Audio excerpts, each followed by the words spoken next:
Hi friends, welcome to Tamil Life Travel. நம்ம இன்னைக்கு மிளகு ரசம் எப்படி செய்யறதுன்னு தான் பார்க்க போறோம்.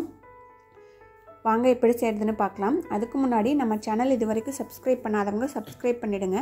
அப்படியே பக்கத்துல இருக்க பெல் பட்டனை பிரஸ் பண்ணி ஆல்ங்கற ஆப்ஷனை கிளிக் பண்ணிடுங்க. வாங்க வீடியோக்குள்ள போகலாம்.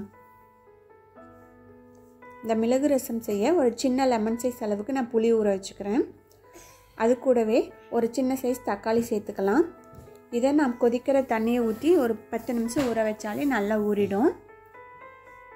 ஏன்னா சுடுதண்ணி ஊற்றும் பொழுது தக்காளி ஈஸியாக மசியும் கரைக்கும் பொழுது, அதுக்காக தான் சுடுதண்ணி ஊற்றி ஊற வைக்கிறது. இது ஊறட்டும். அந்த கேப்பில் நம்ம மிளகு சீரகம் அரைச்சிட்டு வந்துடலாம். 1 டீஸ்பூன் அளவுக்கு மல்லி சேர்த்துக்கலாம். 1/2 டீஸ்பூன் அளவுக்கு ஜீரகம், 1/4 டீஸ்பூன் அளவுக்கு மிளகு, ஒரு வரமிளகாய், 5 பல் பூண்டு, இது எல்லாத்தையும் சேர்த்து நல்லா நைஸாக அரைச்சி எடுத்துக்கலாம். ரொம்ப நைஸாக அரைக்கணுங்கிறதுல குறைகுறைப்பாக அரைச்சாலே போதும்.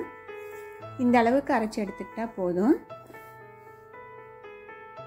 இப்போ பாருங்கள், தக்காளியும் புளியும் நல்லா ஊறிடுச்சு. நம்ம இதை கரைச்சி எடுத்துக்கலாம்.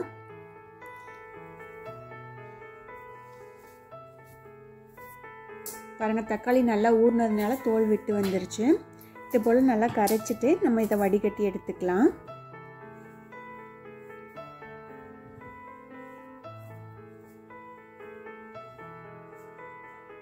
வடிகட்டினதுக்கப்புறம் நமக்கு எந்த அளவுக்கு புளிப்பு வேணுமோ அதுக்கு தகுந்த மாதிரி நம்ம தண்ணி சேர்த்துக்கலாம்.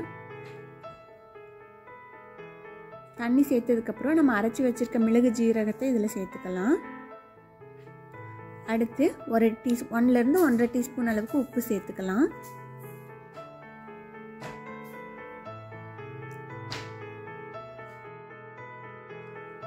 அடுத்து ரசத்தை நம்ம தாளித்து விட்டுக்கலாம். கடாயில் 1 டீஸ்பூன் அளவுக்கு எண்ணெய் சேர்த்துக்கிறேன். எண்ணெய் சூடான உடனே கடுகு சேர்த்துக்கலாம்.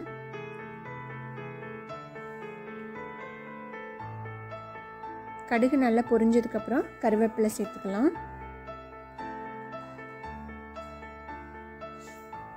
அடுத்து நம்ம கரைச்சி வச்சிருக்க புளி தண்ணியை இதில் சேர்த்துக்கலாம்.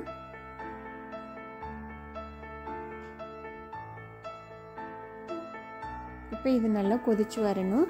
ரொம்ப கொதிக்கக்கூடாது. நுரக்கட்டி ஒரு கொதி வந்தோடனே நம்ம ஆஃப் பண்ணிடலாம். இப்போ கொஞ்சம் மஞ்சத்தூள் சேர்த்துக்கிறேன்.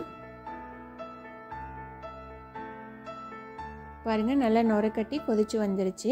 இந்த சமயத்தில் மல்லி இலை சேர்த்திட்டு நம்ம உடனே அடுப்பை ஆஃப் பண்ணிடலாம். ரசம் வந்து ரொம்ப கொதிக்கக்கூடாது. ரொம்ப கொதிச்சா டேஸ்ட் இருக்காது. இப்போ சூப்பரான மிளகு ரசம் ரெடி ஆயிடுச்சு. நம்ம ரசப்பொடி சேர்த்து செய்கிறத விட இந்த மாதிரி ஃப்ரெஷ்ஷாக மிளகு சீரகம் அரைச்சி போட்டு செஞ்சால் டேஸ்ட் நல்லாயிருக்கும். இதே போல் நீங்களும் செஞ்சு பார்த்துட்டு எப்படி இருக்குன்னு ஃபீட்பேக் சொல்லுங்கள். இந்த வீடியோ பிடிச்சிருந்துச்சுன்னா லைக் பண்ணுங்கள், உங்கள் ஃப்ரெண்ட்ஸ்க்கெல்லாம் ஷேர் பண்ணுங்கள். மறக்காமல் தமிழ் லைஃப் ட்ராவல் சேனலுக்கு சப்ஸ்கிரைப் பண்ணுங்கள். தேங்க்யூ.